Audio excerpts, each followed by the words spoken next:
E vejam só, mais uma vez, ele, e sempre será ele, faço questão de reforçar isso em todos os vídeos, o Aguirre Talento foi contratado pelo Estadão por conta de suas fontes na Polícia Federal. Não são muitos jornalistas no Brasil que têm acesso real a setores da polícia. Você vai ter o Aguirre, você vai ter... Quem que pode colocar?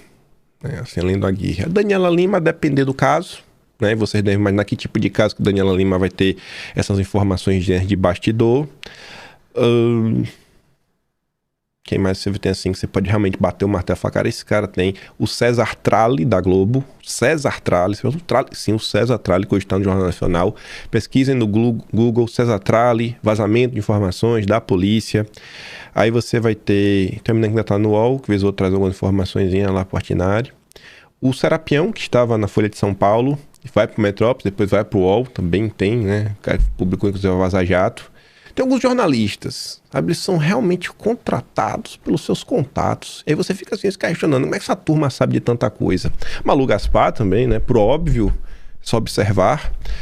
São jornalistas que têm furos. E eu sei que o Aguirre trouxe um maravilhoso. E eu quero ver o que o PT vai falar para explicar essa situação. Jacques Wagner, o Lula baiano, em mensagem sobre Master, precisava saber como estão as coisas do banco. É o que agora? É acionista do banco? É dono para estar querendo saber? E o pior, não é só o que ele quer saber, não é só o interesse, é o time, o período, a reunião com Guga Lima. Talvez essa seja a matéria mais picante que saiu desde o início desse caso. A PF aponta que conversas do líder do governo Lula no Senado, Jacques Wagner, com dirigentes do Banco Master, mostram um engajamento com as pautas de interesse do banco e indicam a realização de encontros para tratar de projetos relacionados diretamente ao Master. Aspas. No amplo quadro de elementos informativos obtidos a partir dos celulares apreendidos, existem indícios que o senador Jacques Wagner exerceu o mandato parlamentar de forma alinhada aos interesses econômicos do Banco Master. Essa atuação não se manifesta em ato único e isolado. Não foi, ele fez isso aqui e acabou. Não. Tem um padrão, mas em padrão contínuo, sistemático e documentado de engajamento pessoal do senador da República em pautas favoráveis ao conglomerado financeiro, notadamente no período de 2022 a 2025, concomitante com a ascensão da organização criminosa. O Estadão teve acesso com exclusividade a trechos inéditos da investigação. Aí veja. Em 25 de agosto de 2024, Guga Lima fez contato para marcar o encontro e, em resposta, Jacques Wagner enviou um áudio ao empresário, dizendo que queria conversar sobre o banco e também abordar o tema das eleições municipais daquele ano. Aspas, áudio do Wagner. Oi, Guga, rapaz, eu tô dedicando o domingo aos netos, então eu tô desde umas 10h30 indo da casa de um pro outro. Não vai dar pra gente ir, não. Vamos marcar outra hora. Agora, se estiver em Brasília, vamos marcar que eu precisava conversar com você para saber como estão as coisas do banco. O que acontecia nesse período? Quero lhe passar como é que estão as questões da eleição. Aí, se você estiver em Brasília, me fale. Eu tô indo para Brasília amanhã, 8 horas da manhã. Abraço, disse o Wagner. Guga Lima respondeu por escrito. Vou estar em Brasília amanhã à noite. Vamos encontrar sim. Você diz o local e a hora, abração. A Polícia Federal aponta que o período da conversa é o mesmo da tramitação de uma proposta no Senado, que previa o aumento da cobertura individual do FGC e favorecia diretamente os interesses do Master. Era isso que o Wagner queria saber? Queria saber o que do banco? No dia seguinte, Lima enviou mensagem a Wagner dizendo que estava em Brasília. O senador, porém, disse que estava ocupado em uma agenda no Palácio do Planalto. Estou aqui no Planalto e a reunião ainda nem começou. Como você está amanhã cedo? Lima concorda e pouco tempo depois, Wagner lhe informa o horário para o encontro. Dá para você amanhã às 8h15 no meu gabinete? Perguntou. O empresário confirma a agenda. Após a reunião no gabinete, a conversa de WhatsApp entre Augusto Lima e Jacques Wagner registra que o banqueiro encaminhou para Jacques Wagner informações sobre a emenda de interesse do Master relacionada ao FGC. E aí agora? Wagner primeiro disse que quer saber como é que estão as coisas do banco no período da discussão da emenda do FGC e após se encontrar com o Galima, recebe a emenda que o Banco Master tanto queria. E aí, Wagner? Explica aí. A polícia afirma que esses diálogos reforçam as informações já detectadas no celular de Paquito, de que ele também procurou Wagner para encontros e conversas sobre esse tema, como revelou o Estadão na sexta-feira.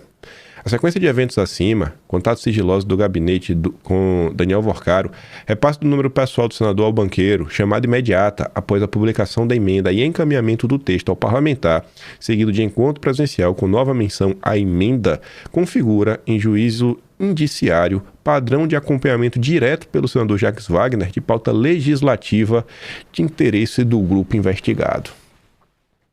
Ontem eu estava assistindo a participação do Dantas lá no Três Irmãos. Falar para vocês, estou surpreso com o Cláudio Dantas. O Cláudio Dantas conseguiu explicar essa questão do Master de uma forma que eu nem vou me atrever a copiar, porque realmente fiquei surpreso com a qualidade da explicação. Ele conta realmente assim, como surge toda a questão do Banco Master e ele começa a discorrer sobre o Guga Lima, a Bahia como um todo e apontando como funcionam, quem são as pessoas que estão na máquina. O atual ministro da Justiça e Segurança Pública foi indicado pelo Jacques Wagner, né? Até ficou fora de ordem, né? Era pra estar aqui já. Aí você tá se questionando, cara, como assim, né? Que é o chefe da PF, velho. O chefe da PF agora, nesse momento, indicado do Wagner. O Wagner indica o Guido Mantega, o Wagner indica o Lewandowski sai sem muita explicação, assim que começa toda essa confusão do Banco Master. Estranho isso, né? E aí você vê o Galima não tá preso. As principais informações que nós obtivemos foram do celular do Paquito. O celular do Galima tem o quê? Então parece que... Não sei, né? Parece até que o menos tá pegando leve, né? Diferente do que alguns estão tentando vender aí como narrativa. Mas veja só. Ontem a turminha da Globo News, né? A secção extraoficial do Lula estava discutindo sobre a questão do Master. A Yara colocou aqui um recorte. Escute só. Paulo Gaspar disse que é uma ala no PT que pede para a imprensa ir para cima de Flávio e não para a gente. A classe política está querendo normalizar a situação. Eu posso falar, eu posso dizer que está tudo bem, porque no fundo todo mundo aqui está envolvido. E Ciro Nogueira embisa fingindo que está doente, né? Diz Merval. Cadê? Vem aqui. Vendo o discurso de uma certa ala do PT que fala assim, então, mas tem que ir para cima do Flávio Bolsonaro e não pra gente. Eu acho que nesse caso, todo caso tem um pouco esse tom de empurrar, apontar o dedo para outro, mas nesse caso do Master, tem uma coisa muito impressionante que, primeiro, todo mundo diz que não tem problema nenhum. Então, às vezes o cara simplesmente fala, poxa, pisão na bola, vou me explicar, sou inocente, mas assim, o que os caras estão falando? Como começou ali com o Hugo Mota? Não tem nada demais. Não, ganhei um voo, tudo bem, não tem nada demais, todo mundo vai dizer que é normal. Aí eu pego uma carona no avião do Daniel Vorcaro, é normal. Aí o cara paga meu hotel, normal. Aí o outro compra meu apartamento, normal. O tom usado para se explicar é um tom de quem está dizendo, olha, eu posso falar, eu posso dizer que está tudo bem, porque no fundo todo mundo aqui está envolvido. Peraí. Vou usar a mesma explicação de Cláudio Dantovski. Cláudio Dantas agora virou duguinista. Não tem pra onde correr. Cláudio Dantas faz uma ponderação que eu acho que é bem relevante para mostrar não só a hipocrisia da classe política, mas a hipocrisia da jornalista de estimação do André Esteves. Como assim, Kim? Vamos cá, gente. Olha só. Desde o início do caso do Banco Master, a gente está abordando sobre tudo. Todas as confusões. Inclusive as confusões relacionadas ao próprio Banco Central. Tiveram várias coisas muito estranhas. Só que veja só. Até começar realmente essa operação como um todo. De verdade. Eu não consigo crer que grande parte dessa classe política, eles podiam até saber o seguinte. Pode ter uma coisa errada ali com o Banco Master. Mas eu não acho que eles sabiam que, por exemplo, tinha o sicário. E como funcionava algumas operações. Qual a imagem que você tinha quando você olhava para um cara como o Paquito? Se você olha para o passado, não tão distante, o Dedé, né? Que as pessoas falam que a Malu Gaspar é a jornalista de estimação do André Esteves. O Dedé foi preso no âmbito da Lava Jato.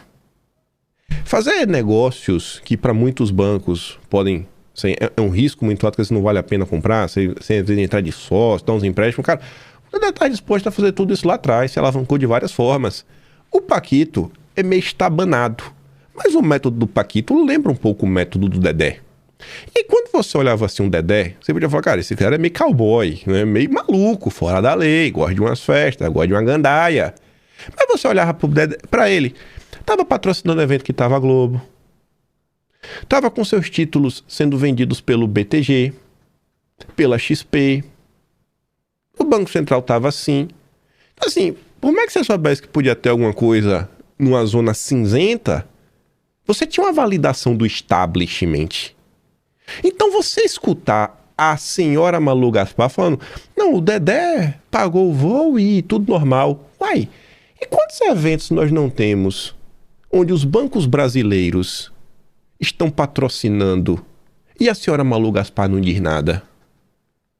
Aí depois você entende porque Dom Pedro III e Dedé ficaram brigados. Falaram, não, o Dedé era o principal rival do Paquito.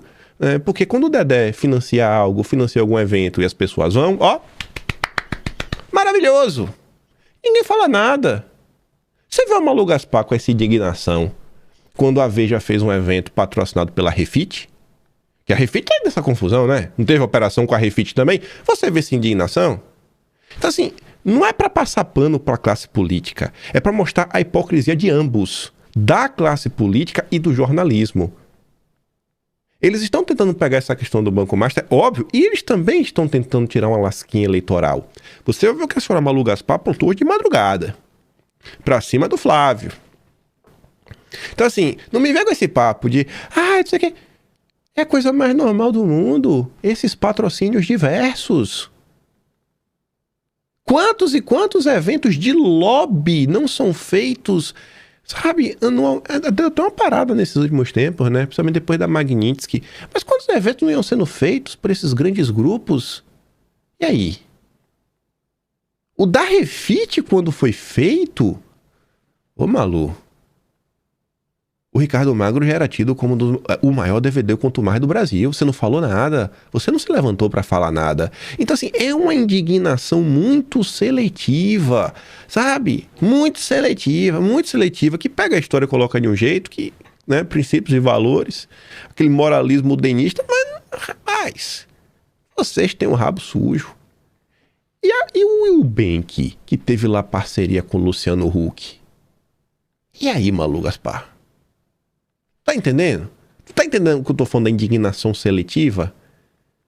Você pega o cara... Se ele não tivesse sido alvo de busca e apreensão, tu acha que se o caso do Banco Master não tivesse crescido, e aí a gente souber, não era só aquilo, não era só, né, uma atividade financeira cinzenta, tinha um sicário, tinha um grupo de... Assim, um grupo meio complicado, né? Que lembra até uma máfia, como o Mendonça veio comentando. Quando tu começa a ver esses elementos, aí tu começa a ver, teve apartamento, teve isso, teve aquilo outro. O Cláudio Dantas, até no Três Irmãos, ele vai relembrando como foi na questão da Lava Jato, também, questão do apartamento, o triplex. Ele vai comentando, são histórias similares, que seguem se repetindo. É JBS hoje, depois de tudo que aconteceu, ninguém fala nada, tá lá no Conselhão, comprando o Brasil, dona da logística nacional, da infraestrutura crítica nacional. No futuro, se a gente quiser bomba atômica, a gente vai ter que pedir, por favor, pros irmãos Batista para entrar em campo. E você não vê essa indignação. Eu quero ver a Malu Gaspar ser tigrona com todo mundo. Eu quero ver a Malu Gaspar ser essa braba para falar no evento lá do Gilmapalooza, do Dedé, em homenagem ao Dom Pedro III. Fala aí que é um absurdo. Fale que é um absurdo, minha filha. Vá, desse chilique aí moralista, do Dedé você não fala. Mas vamos lá, vamos terminar de ouvir esse áudio. Essa é a sensação que dá. E esse negócio é engraçado, porque é normal, se você tiver um amigo rico, o cara tiver um aviãozinho e te convidar, vamos lá em Nova York ver o show da Taylor Swift, você ir. Não tem problema nenhum, são duas pessoas privadas. Agora, todos eles são funcionários públicos. Sim. Esse é o problema. E vem cá, na Fórmula 1 do ano passado em Mônaco, que horas vai sair, Merval, os seus comentários sobre quem tava lá? Todo mundo sabe. Fala aí, Merval, dos políticos que estavam na Fórmula 1 lá em Mônaco. Você que é um cara que gosta de frequentar lanchas também, né? Não sei o que você faz na lancha, Merval. Às vezes sei, né? Fala aí. Mostra que vocês não são hipócritas. É incrível, sabe? Não que eu concordo com a reclamação deles. Eu só quero mostrar que eles são hipócritas. Eles são seletivos na crítica. Com negócios com esses fornecedores. Não é amigo, é fornecedor do Estado. Esse é o problema. Serem funcionários públicos. Não podem aceitar favor. Nem para Taylor Swift, nem para um baile funk, não sei aonde. Não pode. Ponto. Quando sair da função. É por isso que quando eles falam assim, nós somos amigos. E aquela galera que vai pro camarote do Mário Garneiro,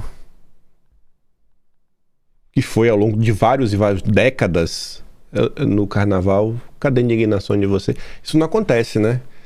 A indignação é só agora, porque é o caso que tem destaque na imprensa, e aí vai remoendo.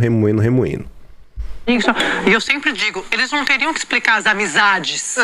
O problema é que são homens públicos fazendo negócios. Com pessoas que eles dizem que são amigos. Sabe quais são, né? No caso do Gumota, foi um empréstimo para a empresa da cunhada dele, que depois o dinheiro foi usado para comprar uma fazenda. Tá tudo às claras. No caso do Jacques Wagner, teve o crédito cesta e a Polícia Federal ainda aponta a atuação dele no caso da emenda master e também na ampliação do volume de crédito consignado com BPC. BPC é gente pobre. E ainda tem a suspeita de que ele ajudou a derrotar o Messias para fazer um acordo com o pessoal do Centrão, sei lá de onde. Então, quer dizer, tá tudo claro e as pessoas ainda falam, não, olha, não tem nada demais, ainda banca, entendeu? Isso que me impressiona. Nesse caso tem uma coisa, um tom, não sei se é por saber que todo mundo tá envolvido, eu não sei se por achar que não vai ter nada demais, eu não sei, mas tem um tom diferente aí na resposta ao escândalo que é muito impressionante. Só o Ciro Nogueira, nessa confusão toda, ter ido para Ibiza, é inacreditável. Ele devia estar internado no hospital, cobrando. Fingindo que está doente para não ter que falar nada. Né? Pô, tu foi para Ibiza. Saiu pouco tempo aí só no Metrópolis aquela questão do Itaú, que durante décadas, né, fez um desconto de coisa que era indevido, que são mais de 14 bilhões. E aí? Teve alguma indignação da Globo? Nenhum, né? Zero. Deus está vendo. Aí, em paralelo a isso, tem as discussões. E aí, Wagner vai ou não vai sair? Porque tá impactando o Lula, né? O bom é que sair também é passar recibo que, rapaz, aprontou. Aí tá ali. Temor de impacto na campanha de Lula pressiona Wagner a deixar a liderança do governo. Lula espera que Wagner entregue o cargo na liderança do Senado, dizem aliados. E os aliados sigam aí. Dia sim, dia também... as mesmas notas, né? Todo dia, desde que começou o escândalo, sai nota dizendo que Lula quer que ele saia e que ele não quer sair. Aí o CNN também fala sobre isso, né? Dizendo que Wagner deve se reunir com Lula nesta semana para definir o seu futuro. A Renato dá no meio e diz, Wagner é amigo do Lula, vai disputar o Senado pelo PT da Bahia. Essa reunião não é para apurar nada. A PF já apurou. Acharam dólar e euro em espécie, relógios e um apartamento de 2,4 milhões em Salvador comprado por meio de laranja. O que Lula vai sentar para calcular é quanto custa, em voto na Bahia, tirar o líder do governo do Senado. E aí, qual o prejuízo aí? O que é que a gente vai ganhar em perder com uma movimentação como essa? A preocupação do PT é sempre a mesma, né? PT vê risco de efeito duradouro em situação envolvendo Jacques Wagner. Segundo Juliana Lopes, PT avalia que troca na liderança do governo do Senado não encerraria desgaste da imagem de Lula. Pois é.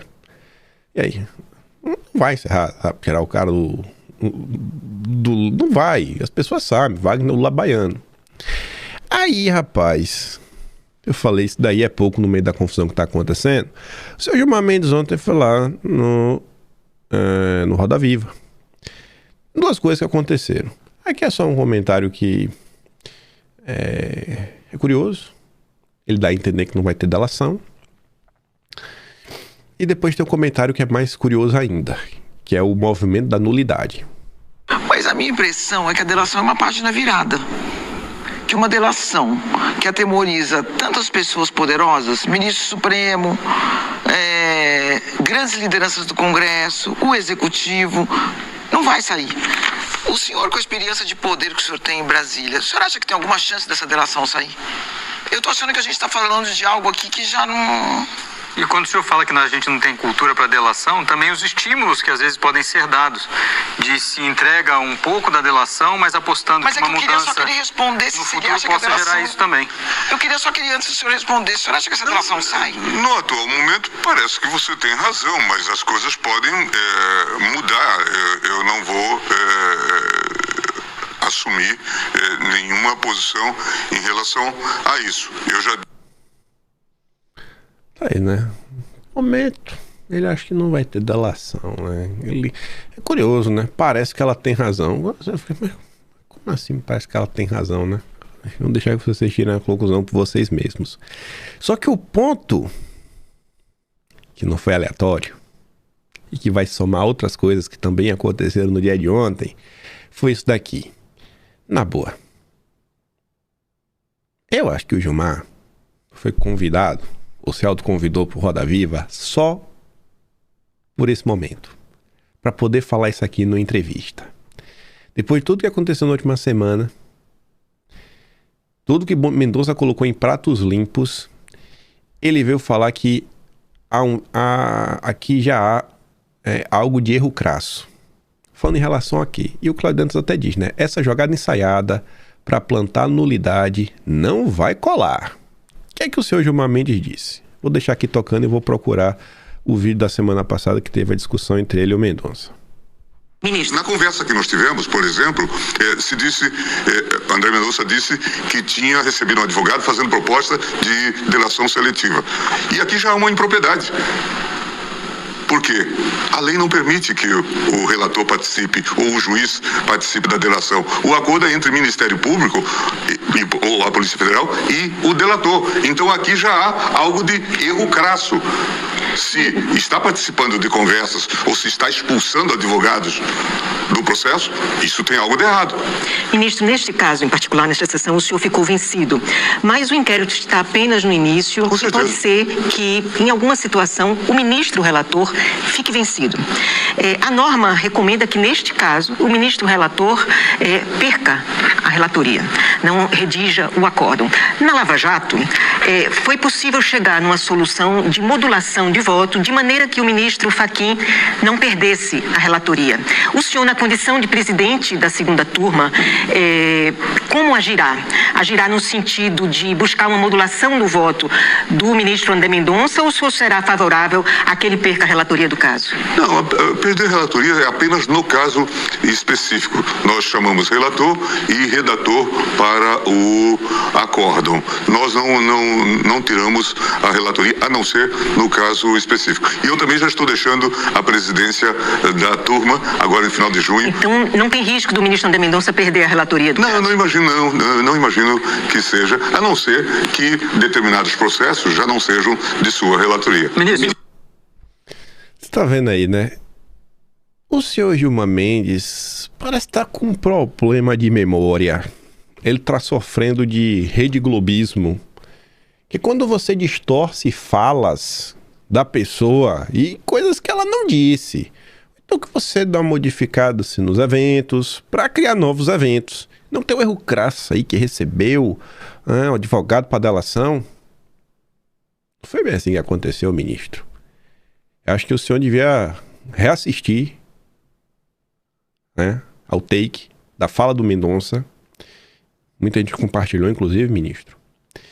Matéria da Globo pro senhor, que eu sei que o senhor guarda a Globo. Aspas, né? Não, manchete. Mendonça diz ter recusado proposta de delação seletiva de Paquito e afirma que há setores que tentam criar vício em investigação. Mendonça avisou, né?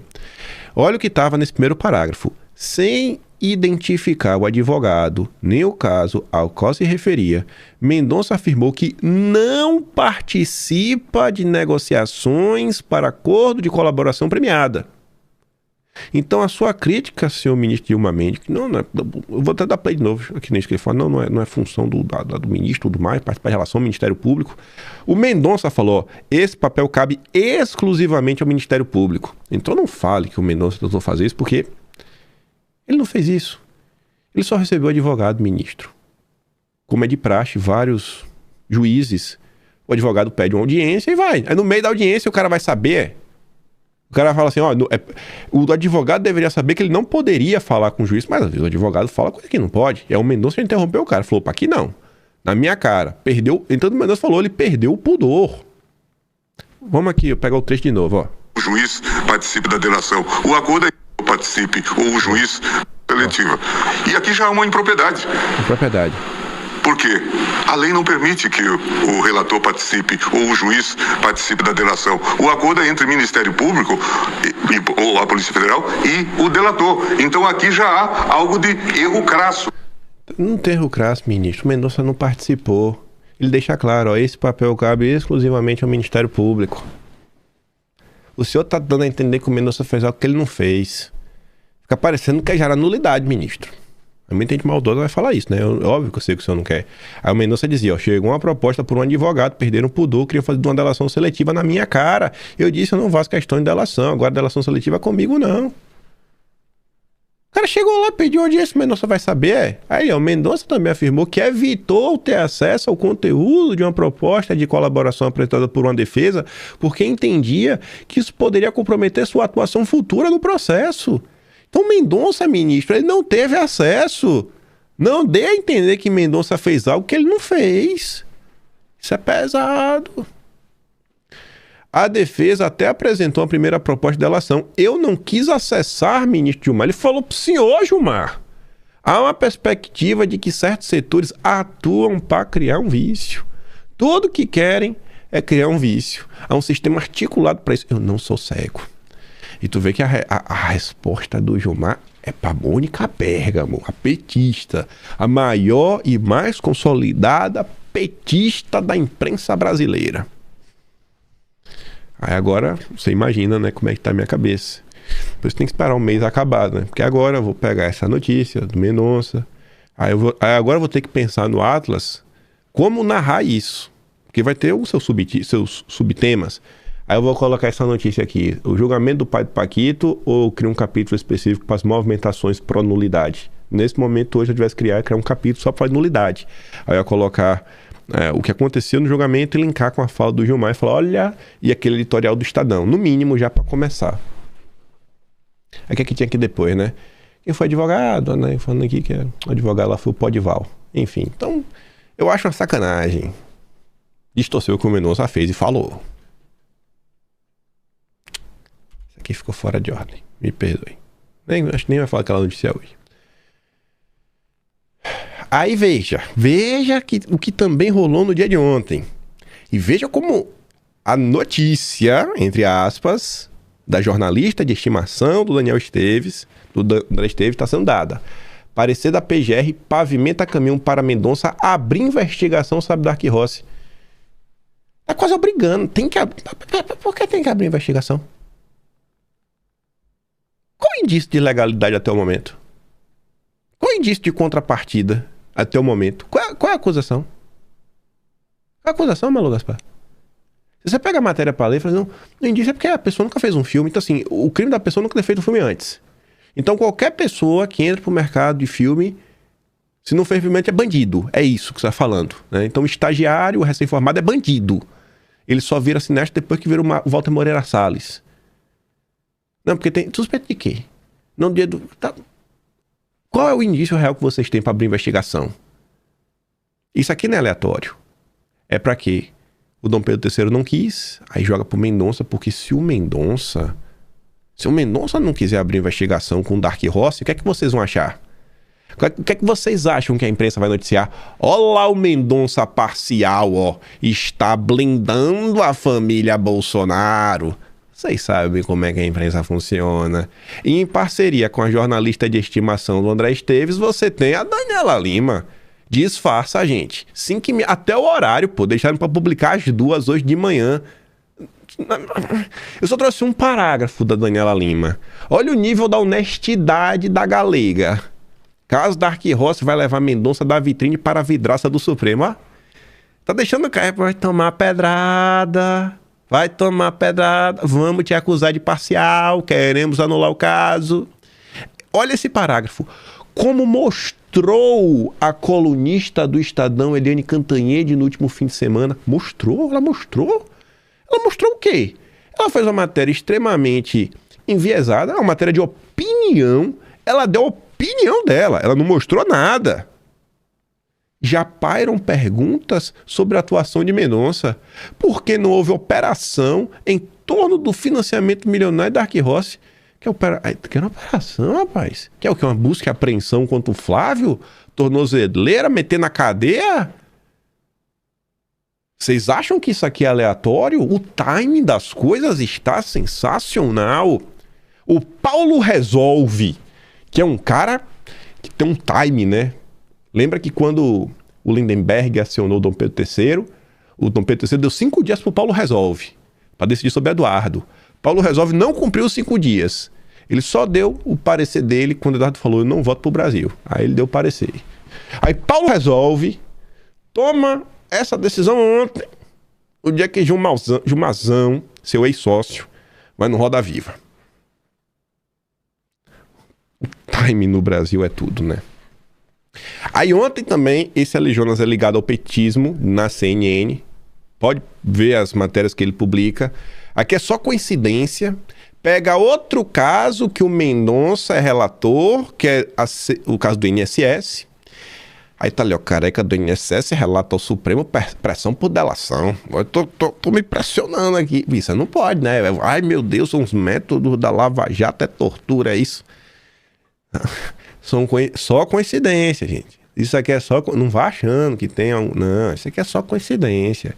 É o que eles querem que vocês acreditem. Aí tá ali, né? O cara do INSS relatou pressão de policiais penais do Complexo da Papuda sobre a eventual delação premiada. O episódio descrito por ele teria sido na semana passada, quando ele foi retirado da cela, onde está no presídio, para uma sala. E lá foi questionado sobre o motivo de não fechar um acordo. A narração consta uma petição enviada pela defesa de Antunes ao gabinete do Mendonça. Aí agora quer que o Mendonça investigue, né? O caso é, mas vai ter que investigar esse caso, Mendonça. Estou sendo maltratado. Vai se criando o clima, né? Pra cima do Mendonça. Ó. Tô de olho. Aí, nossa linda justiça brasileira, Supremo, atropela TSE e tribunais regionais em decisões que podem causar turbulências na corrida eleitoral. Viva o Estado Democrático de Direito, né? Entrei em Roraima a disputar a eleição suplementar no domingo, livre da concorrência dos principais rivais. Crise do Rio e anulação de medida de 3 TREs também são exemplos. Aí o Mafinha, eu discordo do Mafinha, mas só para ler o que eu discordo, ele fala assim, ó, o que está acontecendo no Brasil é um golpe de Estado. Mas como ele está esquentando lentamente, só vão sentir cozidos em alguns anos, se isso não for impedido. Aí sobre o Supremo versus o TSE, olha para isso daqui. Olha, a eleição começou, né? Olha para isso aqui. Eu sei que o STF é uma corte recursal, mas não dá para você recorrer em todos os casos ao STF, senão você, para que o TSE? E eu acho, André, que isso é a questão. Tem uma tensão ali entre as duas cortes. Uma que é presidida por um ministro do STF, que é o Cássio Nunes, e a outra que é presidida pelo Fachin, mas onde tem uma ala de ministros bem forte, que tem uma outra maneira de ver as coisas. Uhum. E tá chegando pelo lado, contornando, entendeu? Isso vai dar problema. Você, Ana?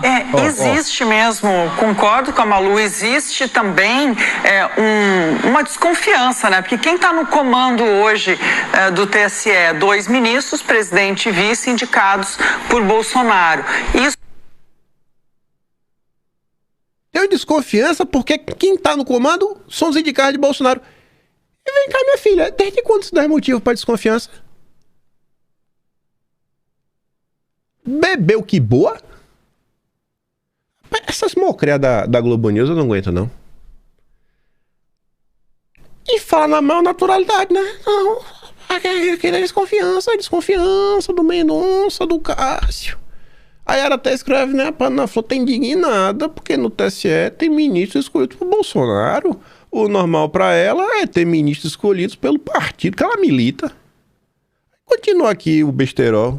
Abre dúvidas em um grupo dentro do Supremo Tribunal Federal. Então, por isso a gente consegue ver mais claramente esse embate. Eu concordo que o problema é não decidir, né? A própria situação do Rio pendurada tem contornos, claro, crime, mas está pendurada. Se a gente lembrar, a então presidente do TSE, a ministra Carmen Lúcia, reclamou durante o julgamento, né, de que o Supremo estaria, durante o julgamento do Supremo, que o Supremo estaria atropelando o TSE. E o que é pior é que a gente está vendo que as decisões são tomadas monocraticamente, tanto em decisões monocráticas quanto em pedidos de vista que seguram a situação até se criar um fato consumado. Pois é, né? São monocrática. Mas é como é ministro petista, ninguém desconfia. É só pra mostrar pra vocês, né? Essa questão lá de Roraima. O Tatu no Toco não é de direita, né? É um cara de... um nacionalista de esquerda, trabalhista de esquerda. Ex-brizolista. Ele coloca ali, ó. Compartilha a folha. Candidato do PL é o mais votado em Roraima. Mas TRE diz que não pode declará-lo eleito. Aí o Tatu diz assim, né? Democracia não é bagunça.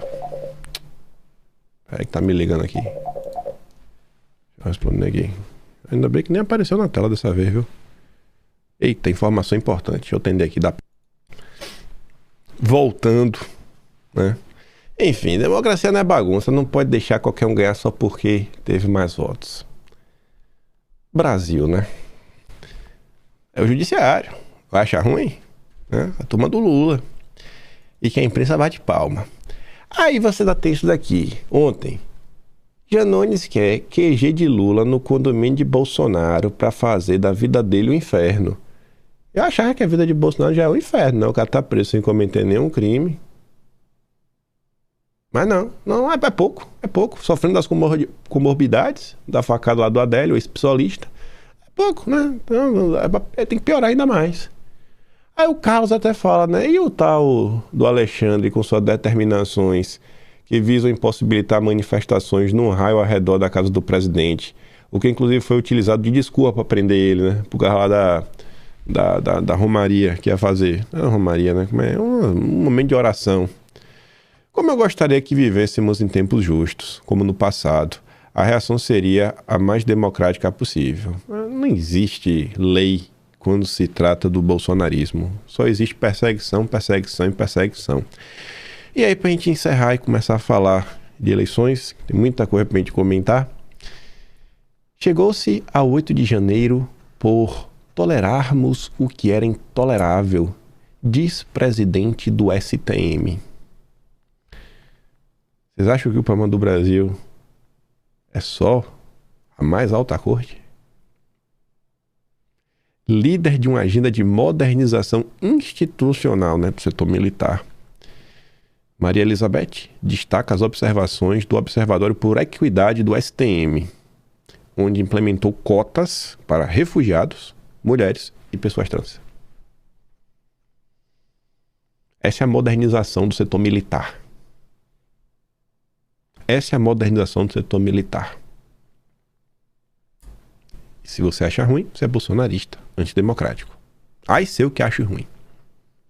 Aí vamos falar dos bolsonaristas antidemocráticos, né? Já falou de quem está salvando o Brasil. Os que estão atrapalhando sempre, né? Estão lá tentando realmente impedir que a economia brasileira seja prejudicada, enquanto Lula torce para ser prejudicada para poder usar como ativo eleitoral. O Samuel Puxa diz, ó, senador Flávio Bolsonaro se inscreve para falar em audiência da seção 301, contrário à aplicação de tarifas ao Brasil. Alma Fim diz, graças a Deus, temos um presidente de verdade no Flávio. Já o Lula quer tarifas porque acha que elas vão dar vitória para ele. Esquece que não será fácil retirá-las, porque elas não estão vindo da cabeça do Trump, mas de uma comissão de um ano de Congresso americano. Essa irresponsabilidade deveria acender o alerta de todos os empresários e políticos. Vocês estão compactuando com um presidente que quer terra arrasada no Brasil. Vocês serão responsáveis pela própria desgraça. Depois, jornalistas e empresários, não adianta chorar. Saiu também na Folha, Flávio Bolsonaro se inscreve para falar contra a tarifação e audiência nos Estados Unidos. Paulo Figueiredo aí dá destaque, diz: o prazo para inscrição se encerrou hoje e o governo do Lula não se apresentou para a contestação. Ninguém do governo não se inscreveu para resolver. Isso já é uma coisa que você poderia comentar. Não é função da diplomacia brasileira lutar pela economia nacional? Ninguém lá para contestar? É normal um governo agir dessa forma? Aí vamos lá. Eu disse que o tempo me dá razão, viu? Tá me dando muito mais do que eu esperava. Muito mais rápido também. O Guilherme Caetano, do Estadão, publica uma matéria muito boa. Porque é aquela matéria que não é assim... aliás, em torno... Não, tem nome e sobrenome. Nome e sobrenome. É fulano de tal... Está sendo acusado disso, Beltrano, daquilo outro. Então agora tem nomes, não é mais uma matéria genérica. E ele vai trazer aqui algumas informações do que está acontecendo dentro da campanha de Flávio Bolsonaro. A manchete é: comunicação da campanha de Flávio vive disputas internas em meio à baixa nas pesquisas. A menos de 4 meses das eleições, a comunicação da pré-campanha de Flávio passa por disputas internas. A gente vem comentando isso até um tempo já, Estadão conversou com 5 pessoas da pré-campanha e ouviu críticas e queixas sobre disputas de protagonismo e divergências sobre a estratégia a ser tomada até o pleito em outubro. Há uma rivalidade fisiológica dentro da equipe pela proximidade com Flávio e influência sobre a campanha, segundo relatos dos integrantes. O controle sobre o que vai ser publicado nas redes sociais do Flávio. Que tipo de discurso o Flávio vai adotar? Como ele vai se vender enquanto candidato presidencial? Tudo isso é foco e desentendimento dos mais diversos grupos dentro da campanha. Houve baixas no último mês por conta dessa concorrência interna. Um dos atritos ocorre entre o Fernando Pessoa, assessor do gabinete do Senado, que hoje atua como uma espécie de marqueteiro digital, e os profissionais de publicidade que chegam para trabalhar na equipe. O então estrategista de mídias sociais da campanha, Marcos Carvalho, por exemplo, deixou o projeto dias atrás após divergências com Pessoa. E eu falei com vocês do Fernando. O Fernando tá com o Flávio desde que tudo era mato. Conheço o Flávio há mais de década. Não é um cara que chegou agora. Tá com o Flávio desde que tudo era mato. Aí quando veio a galera da campanha, falou: tá bom, mano, não vou fazer nada não. Manda aí que você mandar eu posto. Vou lavar as mãos. Aí nessa da lavada das mãos foi um dia que ficou mais de 20 horas sem postar nada nas redes sociais do Flávio. Quando postou foi aquela foto da Deolane fazendo L. Reclama. Mas beleza, não vou fazer não, tá na mão de vocês. Aí quem é pra fazer não faz. Os caras só querem o espaço. Trabalhar que é bom ninguém quer. Algumas das marcas que Flávio vem tentando imprimir na persona presidenciável são ideias de Pessoa, como camisetas com frases que ele tem usado em eventos. Veja como Pessoa é um cara que joga contra, Você vê as ideias absurdas. Não sei como é que alguém pode estar com raiva num cara desse, Se os aliados dizem que as camisas de Flávio são um boné de Trump e exemplificam o tipo de jogada que costuma ser pensado pelo marqueteiro-chefe da campanha. As frases são tiradas de sentimentos captados pela equipe de Pessoa entre os moradores de cada região visitada pelo senador. Em Altamira, no Pará, Flávio vestiu o slogan "Amazônia é nossa". Eu acho bem condizente. Na cidade agrária de Luiz Eduardo Magalhães, na Bahia, a frase foi: "Lula taxa, a gente planta". Acho que ecoa no coração das pessoas. No Paraná, berço da Lava Jato, era "Curitiba prendeu, Brasília soltou". E vocês estão achando ruim? A campanha devia estar preocupada com outras coisas, Você vê, a campanha, a super campanha, ela está por trás do evento lá de segurança pública. Já a matéria fala sobre isso, eu vou adiantar. Governo Lula tentando pegar um pedaço da agenda da soberania, aí vem Copa do Mundo e tudo mais. O pessoal me faz um evento, cara, de camisa preta, velho. Qual a lógica disso? Camisa preta. Vocês sabem o quê? Porque nem o Bop mais tá na moda. Sabe? As cores do bolsonarismo sempre foi o verde e amarelo, não faz sentido nenhum aquilo ali. O negócio meio fica até apagado. É o que? É campanha de marketing digital. Mas vai chegar lá para falar mais desse dia da segurança pública. O empresário Marcelão, amigo de Flávio, coordenava a área de comunicação, também deixou a equipe após entrar em rota de colisão com o senhor Rogério Marinho. Nosso Frodo. Precioso. Profissionais ligados a Marcelão caíram junto com ele. É óbvio. A outra disputa ideológica também causa insatisfações. A aula se queixa da pressão por acenos ao bolsonarismo raiz, feita por aliados externos, como Eduardo, Paulo. Assim, aliás, externo. O pessoal, assim, porque o cara tá na rede social falando, cara, é importante a gente manter nossos valores princípios. Tá assim, não tá nem com o pé no Brasil para poder interferir, mas nem isso eles querem. Eles não querem nenhum tipo de pedido. Não pode pedir, não pode cobrar, não pode fazer nada. Porque os alecrim dourados, né, vão chorar. Enquanto os profissionais de comunicação defendem privilegiar o eleitorado indeciso e moderado, cujo voto o PL disputará com o PT para vencer a corrida. O problema é que, assim, eles não estão tentando... como é que eu posso falar?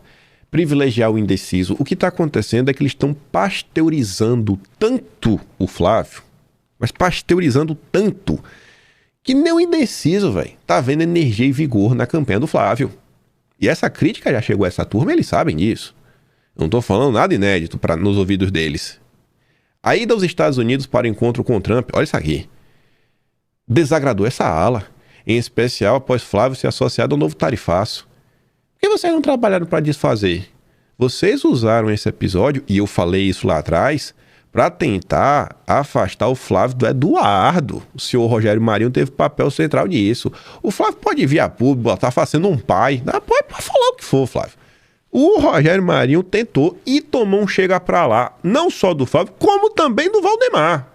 Pode falar que eu tô mentindo. Mantenha o que eu disse.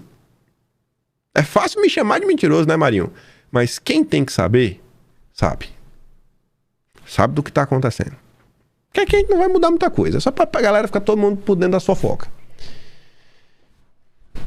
Enfim, né? Aí continua. Flávio vinha adotando uma postura mais moderada nos primeiros meses, que era criticado pela militância. Não. Ninguém estava criticando o Flávio pela postura mais moderada. Flávio estava no máximo sendo criticado quando passava demais a mão na cabeça de quem estava jogando contra. Só por causa disso. A crise da divulgação dos do Paquito, no entanto, fez o Flávio abraçar as origens e se virar para a direita radical. É porque, no final do dia, ele vê que quem realmente está do lado dele são os radicais de sempre, que não são bem vistos por ninguém. O motivo dessa estratégia é que seria prioritário abraçar o grupo que estará com a família Bolsonaro, independentemente do noticiário, para assegurar a base mais fiel e depois trabalhar para resgatar os mais independentes, cuja intenção eleitoral oscila. Um dos aliados explica a estratégia afirmando que, quando há uma crise, você se abriga em sua casa. Passada a tempestade, a ideia é que Flávio seja radical, onde ele possa ser radical, como no discurso de segurança pública, ao defender castração química. Em outros temas, como na agenda voltada às mulheres, ele quer assinar mais ao centro. E de boa, velho, porque a turma que quer que ele seja radical, essas pessoas não são radicais em tudo. O tal radicalismo da direita é contra os desmandos do Estado. E enquanto esses setores da campanha seguem com essa descaração, criando um espantalho para tentar definir o que é a militância, a gente chega aí batendo cabeça à toa, porque vocês estão com medo da própria sombra, achando que o que uma tia do Zap vai entrar dentro do PL e vai tomar a campanha de vocês, os mais de 100 milhões de reais envolvidos na campanha de marketing, está em mais ou menos 200 e poucos milhões de reais. Não, cara, ninguém vai tomar esse dinheiro de vocês. Ninguém vai tomar, fiquem de boa, pô, agora vão trabalhar. Com a saída de Marcelo, o time anunciado para reforçar a comunicação entrou num limbo. Dias antes da crise estourar, ele anunciara a contratação de Antônio Costa Neto, ex-diretor global de criação da Bates Worldwide, Walter Longo, ex-presidente do Grupo Abril, e Roberto Munhoz, diretor de jornalismo. Aí eu pergunto, ficou no limbo porque assim, demitiu o cara e aí vai fazer o quê? Aí ficou às cegas. Parece sensato, por parte do Rogério Marinho, um senhor de cabeça branca, rifar a turma que estava na comunicação, sem ter um time já para colocar no lugar, deixar a campanha do Flávio às escuras, que seja por 24 horas. Ô Frodo, tá ruim, irmão. Eles já não trabalham mais na campanha, e os contratos antigos estão sendo reavaliados. Aí, tamo aí, no limbo. A reestruturação vem sendo implementada pela dupla de publicitários Alexandre Outramari e Eduardo Fischer. O Outramari é apoiador do Constantino. A equipe responsável pela relação com a imprensa é o Portela. A gente tava falando isso aqui, né? Que tá aí muito mais esforçado para colocar a Daniela Marques na imprensa, como é nota que a gente passou, que nem vai comentar hoje, lá do Lauro Jardim, do que qualquer outra coisa. Né, Portela? E aquelas notas também criticando o Eduardo. É o Fábio Portela. Essa é a campanha do Flávio. O evento realizado nesta quinta, na capital paulista, foi para anunciar algumas propostas na área de segurança pública. Foi da dos novos marqueteiros. E mantiveram o evento mesmo com a operação do Jacques Wagner. E assim, eu não é por má vontade, é porque eu falo, para os nunca são muito mais relevantes, né? Eu acho muito mais relevante nesse momento explorar o caso do Lula baiano do que qualquer outra coisa. É importante, né, repercutir o caso Lula baiano, municiar as pessoas com informações para elas poderem falar. Os marqueteiros, assim, eles são tão ruins de agenda, porque não tem... Ai, já tá marcado, tá pago o ambiente. De boa, perde o dinheiro, faz de novo. Transforma o evento em outra coisa. Agora, pra vocês terem ideia como esse evento foi tão mal feito, porque assim, ó, a militância reclama, e com razão, o Tarcísio não apoia. O Tarcísio posta um vídeo lá na rede social, que foi um evento lá com o lançamento da campanha do Derrite, e não menciona o Flávio. Mas no discurso, o Derrite até fala do Flávio.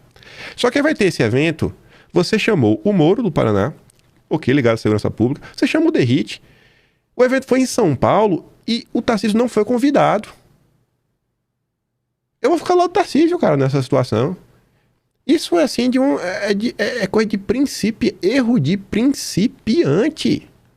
Como é que vocês não chamam o governador do estado? Vocês não deram tempo de organizar. Quem cuida da agenda do Flávio, que são os irmãos Santini, né? Na verdade é o Vicente Santini, o Nelson tá cuidando muito mais dos encontros para tentar captar dinheiro, né, para campanha, para mercado. Cara, ninguém sabe da agenda do Flávio. Ninguém sabe. Santini, deixa eu te falar uma coisa, Santini. Só no estado de São Paulo, quando você coloca vereador interessado em estar com o Flávio, pré-candidato a deputado federal, junto aos deputados estaduais, pré-candidato a deputado federal de todas as matizes que querem estar com o Flávio, pré-candidatos a deputado estadual que querem estar com o Flávio, pessoas que querem entrar na política no futuro, candidatos a governo, Senado e tudo mais, gente, fora o pessoal da máquina. Se você avisa, Santini, com um pouco mais de antecedência, e você organiza esse meio de campo, cara, no mínimo a gente tá falando de umas 150 pessoas. E cada uma dessas pessoas, nada vai levar mais alguém com ela, nem que seja um filmmaker, para segurar o telefone, para filmar essa pessoa com o Flávio. Só aí já são 300 pessoas para receber Flávio no aeroporto. Já é conteúdo, já é notícia. O Flávio lá comer um pastel na rua, Santini, é 300 pessoas. Mas vocês escondem a agenda do Flávio, cara. O Flávio tem um Instagram que vocês podiam estar avisando com o mínimo de antecedência onde é que ele vai estar. E deixar para a população receber o cara, todo mundo. Mas eu não sei o que passa na cabeça de vocês. Dia 11 agora vai ter uma mega feira no interior de São Paulo, que vai ter vários professores parradais pelo país. A cara de um evento para estar lá Flávio com o Tarcísio junto, Tarcísio do ITA, falando aí das mentes brilhantes, essa tecnologia de desenvolvimento. Vocês podiam estar lá, pô.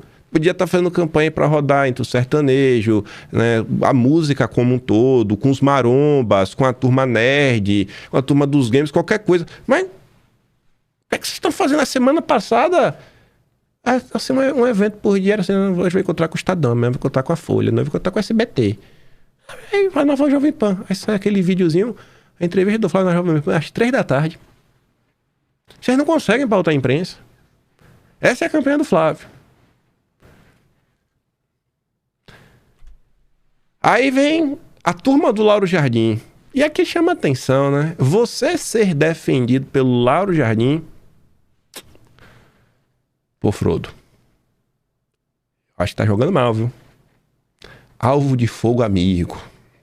O coordenador da campanha de Flávio foi escolhido por seu pai. Já deu logo a carteirada no início. Ninguém quer te tirar, Rogério Marinho, de onde o senhor tá. Mas você tem que se acalmar, cara. Rogério Marinho tem sido alvo de fogo amigo por causa de sua atuação como coordenador-geral da pré-campanha de Flávio, considerada pelos adversários centralizadora demais e agregadora de menos. Tá todo mundo com essa percepção, Rogério. Você quer controlar tudo. Tudo. Mas nem mesmo os mais satisfeitos com o desempenho do senador têm qualquer esperança que ele vai ser retirado e ninguém nem deseja isso. Isso porque ele foi escolhido para chefiar a campanha por Jair Bolsonaro. Aí para falar um pouco do meu querido Frodo, meu precioso, o senhor tá virando Sméagol. Cuidado, é a maldição do anel. Tá? Meu precioso, calma. E depois desse cabelinho implantado, você tá a cara do Frodo, viu? Você tá o Bilbo Bolseiro. Vamos ficar com o Frodo. Ó, falar uma coisa pra vocês, sem birra. Não é criticando o Rogério Marinho, não. Até também não é um elogio. O Rogério Marinho é um coordenador da campanha do Flávio.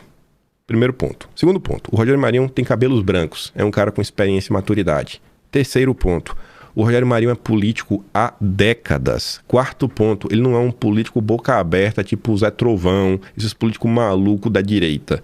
O Rogério Marinho é um político de verdade, de articulação. Depois de falar esses 4 pontos, como coordenador da campanha do Flávio, o Rogério Marinho está numa posição que tem algumas coisas que só ele pode fazer. E são essas coisas que o Rogério Marinho, você, Rogério Marinho, deveria estar focando. Como, por exemplo, articulação política. Você acha que o Marcelão que foi demitido pode ligar para os políticos aí ao redor do Brasil para tentar marcar, né, um café, comer um bolo, para discutir, uma aliança aqui para fortalecer o Flávio? Você acha que eles seriam recebidos por Marcos Pereira do Republicanos, a turma do digital? Agora o Rogério Marinho quer tomar conta do digital, até o papel higiênico que o Flávio tá usando para se limpar na hora que vai cagar, pô. Aí tá de brincadeira, com medo que o cara se cortar e tomar hemorroida. Calma, meu precioso. Cara, o papel do Rogério Marinho, que ele devia estar focado, e que todo mundo tem essa compreensão, é fazer a articulação política, que realmente quem pode fazer é ele. Muito mais preocupado que ficar falando de economia. Foi até, né, rebatido pelo Flávio, que estava lá defendendo a reforma trabalhista, a reforma previdente. Falou, no meu governo, não. Sai de perto de mim quando eu vou fazer ajuste fiscal em cima de pobre. Não tem esse pau de querer ficar agradando o banqueiro. Rogério Marinho tinha que estar nesse foco. Por exemplo, semana passada não teve aquela nota do Rodovalho? Tem uns pontos que é ali, que é muita descaração, mas falou, falta uma cena aqui, uma cena colar. Cara, esses acenos, eles não serão feitos pela campanha do digital, não vai ser quem cuida da agenda, não vai ser quem tá rodando junto ao mercado. Pode até ser, para dar um aliso na cabeça, mas isso em específico é papel do articulador político. Do articulador político. É pegar esses líderes religiosos, alisar, botar no colo, aquelas conversas chatas no pé do ouvido, sabe? Dar uma lambida no cara, pro cara se sentir. Esse é o papel, bicho, do articulador político. Não só isso, como outras coisas que o Rogério Marinho poderia estar, né, ajudando bastante. Por exemplo, você tem gente que... ninguém tem esperança do que o PSD do Kassab vai apoiar o Flávio de norte a sul, até porque o PSD tem candidato. Agora eu tenho certeza que tem pessoas pelo Brasil que se você chegar a dar uma conversada, nada, a pessoa pelo menos não vai ficar jogando pedra. Você tem lá o ex-prefeito, como é o nome da cidade dele? Não é do Joinville, não. Chapecó, o ex-prefeito de Chapecó, que se dizia bolsonarista. Tava gravando um vídeo nas últimas horas para bater no Flávio. Querendo criar todo um cenário, a construção, que basicamente o Flávio é bandido aí, junto com o Vorcado e tudo mais. Por quê? Porque ele não foi escolhido para ser apoiado lá em Santa Catarina para ser candidato ao governo. Porque a direita está apoiando a reeleição do Jorginho Melo. É o papel da articulação política. Sentar com essa galera, rodar com os estados, conversa com outro, pega pela mão, tentar resolver. Mostrar aqui primeiro o áudio pro senhor, Rogério Marinho. Se eu gosto de falar que eu tô mentindo. Como é que eu vi, ó, o menino que você defende, o censuradorzinho, que você diz que não fiz isso não, eu não tentei censurar ninguém não. Eles sabem que o Eduardo Bolsonaro não tem cacife pra dominar porra nenhuma porque é um aloprado, entendeu? Você pega o Carlos Bolsonaro muito menos, o Renan muito menos, né? Você pega o Flávio muito menos. Entendeu? Quem consegue falar com as pessoas fora da bolha, quem consegue trazer voto de pessoal fora da bolha, quem consegue não ter a rejeição gigantesca, né, igual todos eles, é o Nicolas. Entendeu? Não adianta, pode chorar, pode fazer, pode espernear, pode falar o que quiser, entendeu? Vão ter que aceitar. No final, quem vai dominar a direita daqui pra frente vai ser o Nicolas. Então por isso que fica nesse ataque ao Naro, sabe disso, sabe que os filhos são um bando de incompetente, entendeu? Sabe que são um bando de incompetente. Toda vez que acontece alguma coisa, eles vão lá pro Trump falar alguma coisa, sabendo que isso vai trazer rage no Flávio Bolsonaro na campanha dele aí pra presidente, porque toda vez que o Trump abre a boca contra o Brasil, né, fala alguma coisa contra o Brasil, o que acontece? O Lula sobe nas pesquisas. O Lula tava morto em 2025. Política. O Lula tava morto, né? O pessoal que resgatou o Lula. Aí aqui também, ó, Rogério. Vamos com o comentário de uma vez só. Pra você, Rogério Marinho. Flávio é o candidato do Kim Paim e vocês não precisam de mais nenhuma razão para não votar nele. Só essa já justificativa qualquer impossibilidade de voto. Aí eu escrevi assim, ó, o fanatismo da turma do Nicolas tá demais. Já começa a campanha para votar nulo. Isso aqui não é Nicolete não, isso aqui é meio lavajatista. Sou de direita, sempre fui. Para derrubar o Lula já votei em FHC, Aécio, Serra, Covas, Bolsonaro. Hoje votarei em qualquer um. Tarcísio, Zema, Caiado, Renan, Pedro, Paulo. Só não voto em ninguém que tenha o sobrenome Bolsonaro. Errei quando votei no pai, não erro mais, aprendi. Então assim, como articulador político, Rogério Marinho, em vez de tentar aliviar pro Nicolas, sabe? E abafar um episódio de censura na direita, o senhor devia estar cobrando o Nicolas para ele participar da campanha. O senhor devia estar cobrando o Nicolas que ele controle a turminha dele, o Space Liberdade, que todo mundo sabe que responde ao Nicolas. O senhor devia estar fazendo isso, cara. Não ficar preocupado aí com o digital do Flávio, o senhor quer agora Twitter, é? Twitter, é? O que o senhor é? Faz o que o senhor faz, pô, de melhor, vai lá fazer articulação política. Tá lá também, né? Falando da galera que tá procurando pelo para não votar no Flávio. Condições para o Flávio vencer. Não tem mais nenhum vazamento comprometedor até outubro. Eduardo tirar férias e surfar em Dubai até as eleições e o infiltrado Kim Paim ser desautorizado pelo próprio Flávio publicamente. O Ratão fala assim, ó, não, essas são as condições para vocês embarcarem na campanha depois de fazer um escândalo atrás do outro. A condição para o Flávio vencer é a isentosfera baixar o ego que está na lua. É recolher-se à realidade. Vocês não conseguiram viabilizar uma candidatura própria. Agora resta votar contra o Lula. Aí o Ratão fala assim, ó, as 5 frases do luto da isentosfera no X. Em dezembro veio a negação. Ficaram malucos e passaram meses esperando o trade T, como se fosse aparecer uma solução mágica até abril. Depois veio a raiva, que durou praticamente o mês de maio inteiro. Agora, depois de fracassar na tentativa de emplacar uma candidatura própria, a isentosfera entrou na fase da barganha, né? Tem condições para apoiar o Flávio. A lista de exigências é infinita. Tem que desautorizar os irmãos, quem tem que deletar o canal dele, tem que pedir desculpa a Michele, tem que isso, tem que aquilo, tem que mais não sei o quê. Quando terminar a Copa, começa a fase da depressão. Aí eles vão perceber que ninguém obedeceu, que por mais dinheiro, barulho e chilique que eles façam, o bolsonarismo simplesmente cagou e andou. Então em agosto, né, virá a aceitação. Finalmente vai engolir o nojinho, baixar a bola e apertar o 22 nas urnas. É recolher-se à realidade. Vocês não conseguiram viabilizar uma candidatura própria. Aí no dia de ontem, também teve outra coisa que eu acho que o Rogério Marinho podia estar resolvendo, porque passa aqui pelas decisões do próprio partido político. Senta com a Michele e resolve aí, cara. Inclusive resolve lá no Ceará de uma vez por todas. Não é a primeira... De novo essa treta, eu pensei que tinha superado já. De novo, Rogério. Quem que vai resolver aqui, Rogério? É o Flávio? Vai resolver de novo? Não é o senhor, que é articulador político? Meu querido, meu precioso. A senhora Michele Bolsonaro postou ali, né? Nunca foi para tirar o PT, e sim por projetos de poder. Já gravei um vídeo explicando o que aconteceu no Ceará e vou publicá-lo em breve. Ela coloca ali o Ciro Gomes na Veja, que disse que os dois são iguais. Falando de Lula e Bolsonaro, basicamente isso, né? Tá ali, ó. Ex-ministro Gonda, porque decidiu optar pela disputa estadual, critica Lula e Jair Bolsonaro, descarta apoio ao filho do ex-presidente e afirma que vai libertar o Ceará do PT. Aí eu só destaquei ali os números do comentário da Michele. Quando eu fui bater o print, eu falei assim, ó, olá, passando só para deixar uma reflexão. Quando os comentários são maiores que as curtidas, é porque a situação não tá boa. Normalmente tá sendo alvo de críticas. Twitter não é Instagram. Se eu pudesse dar um conselho, seria focar na campanha do Flávio, a única campanha capaz de trazer justiça e lutar pela vida do seu marido. Aí você vê como as coisas vão se dando, né? Isso tudo porque não tem comando político. A coordenação política não tá funcionando. Uma casa dividida não para de pé. Aqui também eu acho que é uma certa má vontade, né? Porque a galera que vive de política e meio que dá uma lacrada feia, né? Tentando esconder de verdade o contexto maior. Escute aqui o pré-candidato, eu vou ler o que ele escreveu. Acredito que nenhum bolsonarista esperava o apoio do Ciro Gomes a nível nacional. Ninguém esqueceu o que o PDT fez contra Bolsonaro com o apoio do Ciro. O que acontece é que o PT reina naquela região e, infelizmente, quem ameaça esse reinado é apenas o Ciro. Acho que a maioria de nós tapa o nariz com essa possível aliança. Não por gostar do Ciro, mas pensando exclusivamente no povo do Ceará. Por esse vídeo do pré-candidato a deputado federal pelo Distrito Federal, publicado no History da Michele, a Michele compartilhou esse vídeo, dá para ter uma noção do que virá.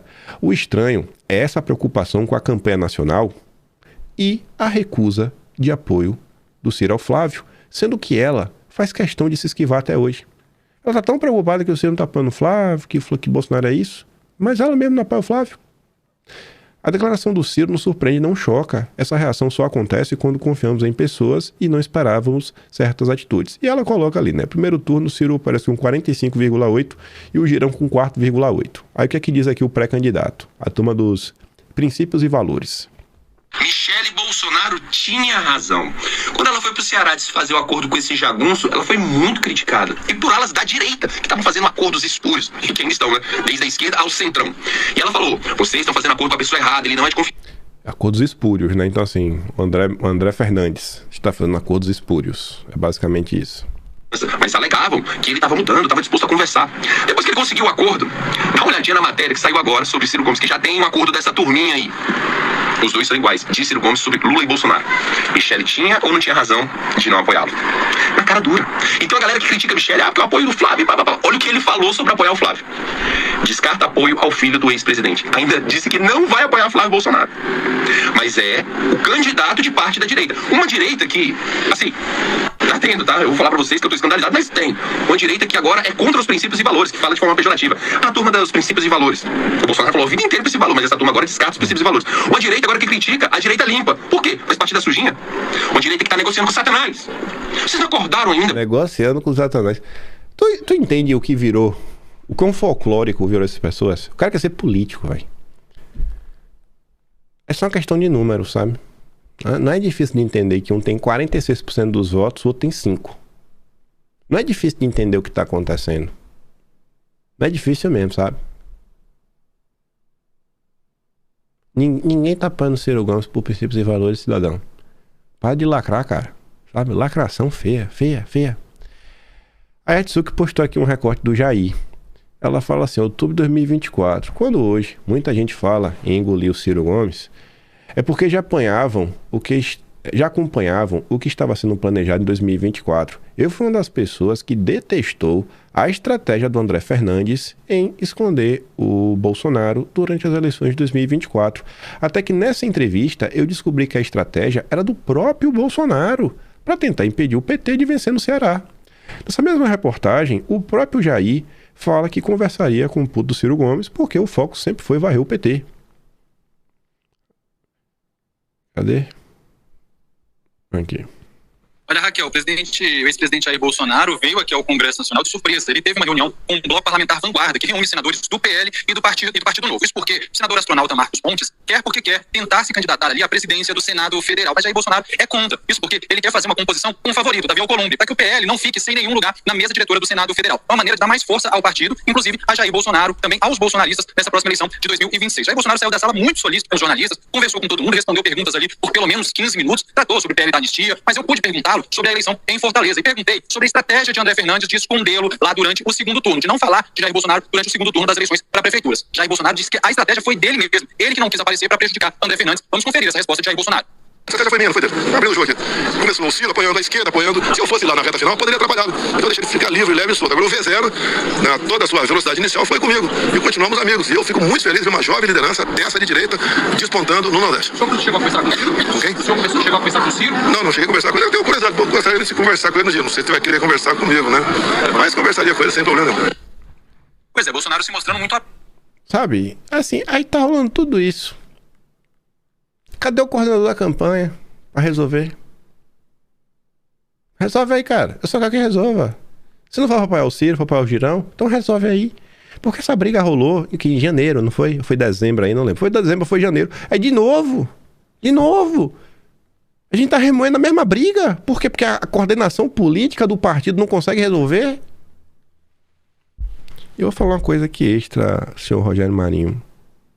Eu acho que o senhor vai entender, mas ninguém aqui talvez vai entender, eu não vou entrar em detalhes. O senhor devia resolver a questão do Cezinha Madureira. A questão lá do Cezinha da Madureira, o que está sendo aí discutido com a galera, você devia estar tentando resolver essa parada aí. Porque isso daí tá chato mesmo, né? Porque aí já é sacanagem o que estão aprontando. Vou deixar só de recado aí. Sei que tem gente aí assistindo, né? Não. Resolve a questão do Cezinha da Madureira, velho. Porque isso aí vai... Já deu muito problema já. Ficar fingindo que nada acontecendo tá ruim. Aí, aproveitando também, eu botei... Podia ter colocado lá atrás, né? A turma do Nicolas, mas eu coloquei aqui de novo. O Rogério Marinho podia estar também tentando resolver isso daqui, porque eu quero falar um pouco do Eduardo. Aí, o que a turma do Nicolas estava revoltada ontem com o Eduardo. Porque o Eduardo falou o seguinte, gente, vocês são livres aí, se vocês acharem que você tem que criticar, critica aí, desce a porrada aí, sem dó, sem medo, nem piedade, não precisa ficar sem de dedinho, não é porque isso, porque aquilo outro. Aí o povo do Nicolas tá com raiva, mas como assim agora Eduardo tá deixando que as pessoas critiquem políticos? Como assim pode criticar políticos? Nós somos intocáveis. Já é vagabundagem. Por mim, pode moer esses caras. Ah, mas é o fulano, mas é o ciclano, cara. E não conte com a minha benevolência. Aí vem outros, né? Não, mas eu tenho direito de criticar o Flávio. Olha o Banco Master. Eu falo, cara, o negócio do Banco Master, quem mais criticou o Flávio foi a direita, cara. Porque as virgens, né, no meio do bordel, não, eu tenho que criticar. Olha, não, eu sou limpinho, porque se fosse eu jamais seria acusado de corrupção. Ô, seus animais, vocês estão vendo eu sendo condenado agora por coação. Vocês acham que eu coagi eles mesmo? Estejam cientes que o Flávio vai abraçar todo mundo, cara. E tá certo, ele tá no papel dele. Ele tá pegando, tentando angariar o maior número de apoios possível. Muitas das vezes ele mesmo, claro, né, não vai falar isso porque mas tampa o nariz, vai lá, encontra com a pessoa e vambora, vamos tocar pra frente, tem voto, vem. Mas, do lado de cá, tem que dar uma cobrada. Porque, como eu falei, até hoje, passando a mão, dando segunda, terceira, quarta, quinta chance, não adiantou de nada. Então, sendo bom esses caras, exponham eles. Porque é tudo. Ele tá falando, cara, tem que cobrar. Já tentou passar a mão na cabeça 5, 6 vezes, não adianta. Não, mas cobra mesmo, cobra, reclama, expõe o que tá acontecendo. É basicamente isso. Aí a safadeza da turma do Nicolas, ó. Eduardo Bolsonaro instiga militantes a sentar o pau em direitistas que não passaram pano para os 60 milhões do Vorcaro. É isso que Eduardo falou? Resolve isso, Rogério Marinho. O desgaste que o Nicolas está causando, tá todo mundo vendo. Não adianta tapar o sol com a peneira. Aí falando do Eduardo, que vocês estavam tentando afastar, reclamar. Thomas Traubmann. É preciso que Estados Unidos retome a aplicação de Magnitsky contra Moraes. O Gadelha também fala isso. O Dudu tá previsto aí hoje, terça-feira, né? Um jantar dentro do Figueiredo com cerca de 20 senadores republicanos. Quem articula é ele, viu? Brabo. Já pensou, Rogério? Tu fazer um jantar aí também com 20 senadores aí do Centrão aí pra tentar organizar esse meio de campo Flávio? Fica a dica, viu? Fica a dica. A ideia boa de copia, pô. Essa é uma matéria também do Guilherme Caetano, tentando aqui descrever. Essa história eu realmente não conheço, mas ele conta lá o que aconteceu em 2018 e que foi um jantar que teve na casa do Beno, e que ali teria sido o embrião do que depois iria ser essa força que o Eduardo tem nos Estados Unidos, né? Que teria começado lá. Assim, como o Eduardo Bolsonaro montou nos Estados Unidos uma rede de contatos que o levaram a Trump e a condenação do Supremo. E aí, para encerrar o vídeo de hoje, vem lá o jurista padrão lá do consórcio. Cortes estrangeiras veem viés político na justiça do Brasil. De jurista. Porque será, né? A mafinha dá no meio. Só quem é mentiroso ou idiota não percebe que há perseguição política contra os bolsonaristas no Brasil. E mesmo negando aí, até países que têm governos de esquerda, como a Espanha, notam isso. Porque é descarado, é exagerado, é mal feito. E tem muita ilegalidade, né? E vai cobrar o preço político de cada um que endossou isso. Porque perseguição política, como a gente viu na nossa ditadura militar, só faz crescer o movimento do perseguido. A esquerda e os liberais somente transformaram o bolsonarismo no maior movimento político desta primeira metade do século e nem perceberam. Ainda não, mas logo vão entender. E é isso. O vídeo ficou meio longo, mas está no pacote, 1:15. Vou mandar esse vídeo que eu dei lá no Telegram. Se gosta do meu trabalhinho, quiser ajudar um pouco mais, você é membro do canal, tem um botão de valeu, tem um Patreon na descrição e tem um Atlas brasileiro. Amanhã vejo vocês, quem sabe veremos de novo o Lula baiano nessas confusões, né? Será que ele vai pedir demissão do cargo hoje, vai continuar no cargo? Eu sei que tem que continuar expondo para as pessoas. Tem muita gente no Brasil que não faz ideia do que essa turma fez. Minha mãe estava conversando com a mãe, me falou que é meio petista. Aí falou, Ana, você viu que o Wagner estava envolvido? Mas ela mal sabia das histórias relacionadas ao Lula, né? Eu falei, minha mãe, tem que contar, né? Contar aí o recadinho que foi pro Lula, o Lula recebeu o Paquito, com coisas muito mais graves. E é isso. Aquele grande beijo, abraço, tamo juntos. Falou, meus amigos. Fui!